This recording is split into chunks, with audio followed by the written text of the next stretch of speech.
when your family member is stable enough to go from one ICU to another ICU, stay tuned. I've got news for you. My name is Patrick Hutzel from IntensiveCareHotline.com, and I have another quick tip for families in intensive care.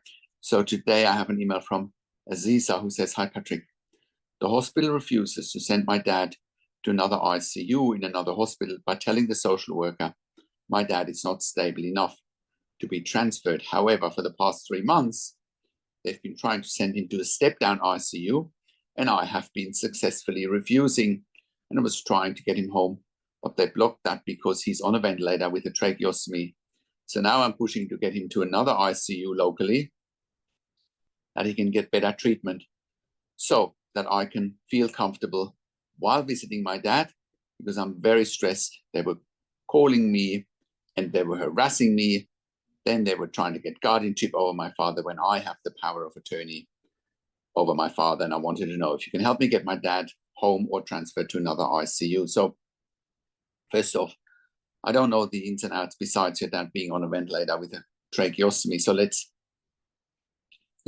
break this down for you. First off, you need to know that your dad, without having looked at the medical records, I argue, is stable enough to go to another ICU. And here is why I'm saying this so confidently. Patients are being flown by helicopter, via air ambulance, on ECMO machines, on ventilation, on inotropes, on vasopressors. They're hemodynamically unstable. They're specialized teams that focus on air transfers. So it sounds to me like your dad would sort of go down the road to another ICU. So a few years ago, we have actually helped a client of ours to go on an airplane from Melbourne in Australia to Beijing in China on a ventilator with a breathing tube, right? So that is definitely possible. And you can't tell me that your dad is not stable enough to go to another ICU down the road where he could go into a road ambulance. Yes, he needs a specialized crew. You know, they need to be ventilator, tracheostomy competent, a team of ICU paramedics, a team of ICU doctors, a team of ICU nurses. So all doable, right? Do not give up your guardianship, by the way. Don't let anyone bully you, because I think they're the bullies, not you. And good for you that you've been standing up for your dad not to go to a step-down ICU. I don't know the exact reasons why you wanted to avoid a step-down ICU, but you probably will have your reasons, and good for you to succeed there. If the ICU is telling your dad he's not stable enough to go to, well, if the ICU is telling the social worker that he's not stable enough to go to another hospital, well, you got to get the receipts, you got to know why. But it's also concerning that they're telling a social worker who's not clinical, who wouldn't even know what they're talking about, So what's next from here? Get the bed organized in another ICU. It often does require a phone call or a verbal or a written referral from the current ICU to the other ICU. But it sounds to me like, there's friction, there's potentially conflict, so you're probably better off getting into another ICU. And we can help you with that, like we have done with many other of our clients, helping them to find better care and treatment. The biggest challenge for families in intensive care is that they don't know what they don't know. They don't know what to look for. They don't know what questions to ask. They don't know their rights, and they don't know how to manage doctors and nurses in intensive care. And that's exactly what's happening here, right? In terms of home care, can your dad go home? Most likely, yes, with intensive care at home, of course. But again, I would need to look at the medical records. I would need to know more, whether he can or he can't go home. But it sounds to me like he's ready to go home. If he's off inotropes, off vasopressors, hemodynamically stable, then he can go home on a ventilator with a tracheostomy, hands down, right? Especially if they want to move him to a step-down ICU. And you can find more information at intensivecareathome.com. So I hope that helps, Aziza.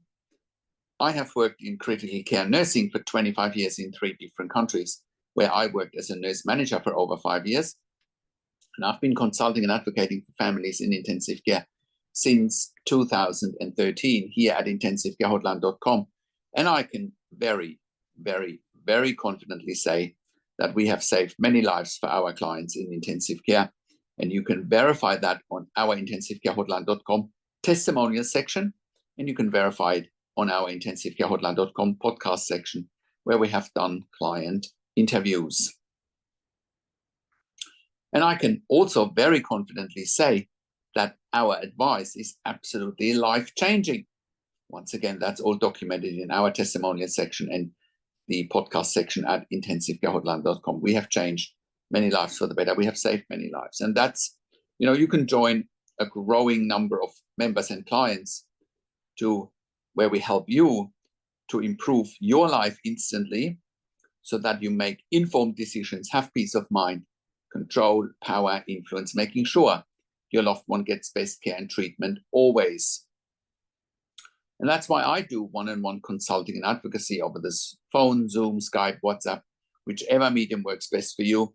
And I talk to you and your families directly. I handhold you through this once-in-a-lifetime situation that you simply cannot afford to get wrong.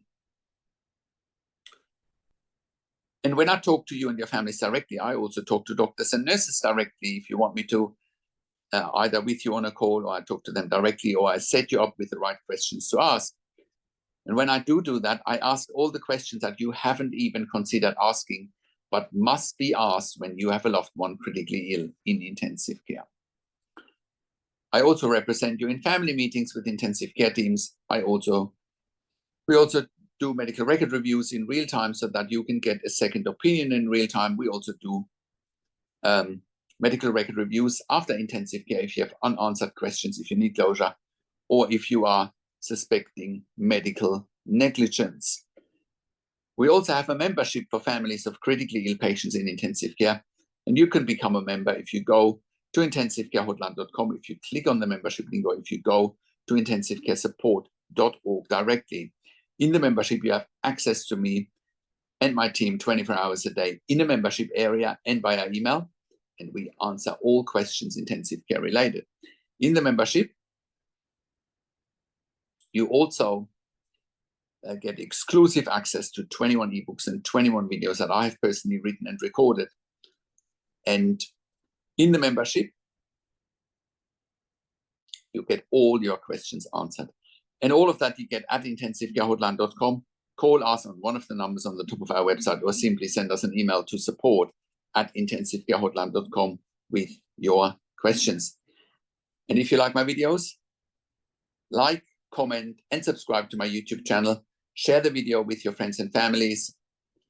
I also do a weekly YouTube live where I answer your questions live on a show, and you will get notification if you are a subscriber to my YouTube channel and if you are a subscriber to my intensivecarehotline.com email newsletter at intensivecarehotline.com. Thank you so much for watching. This is Patrick Hutzel from intensivecarehotline.com, and I will talk to you in a few days. Take care for now.